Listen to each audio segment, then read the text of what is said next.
এতক্ষণ পর্যন্ত গুরুত্বপূর্ণ আলোচনা করছিলেন হাফেজ মাওলানা মাসুম তারিক সাহেব হাফিজাহুল্লাহ।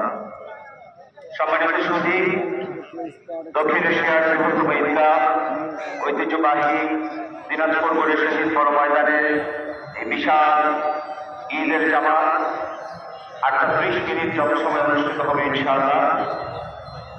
আজকের এই জামাতের প্রধান ইমাম হিসেবে, প্রধান অতিথি হিসেবে ইমামতি করবেন, খুতবা দেবেন এবং জামাত গুরুত্বপূর্ণ আলোচনা পেশ করবেন গড়ে শহীদ বড় ময়দানের সম্মানিত প্রধান খতিব আন-নুজুম ইসলামী একাডেমি বালুয়াডাঙ্গা সদর দিনাজপুরের সম্মানিত পরিচালক মাওলানা মোহাম্মদ মাহফুজুর রহমান। এ পর্যায়ে বক্তব্য রাখছেন আন-নুজুম ইসলামী একাডেমির সম্মানিত পরিচালক মাওলানা মোহাম্মদ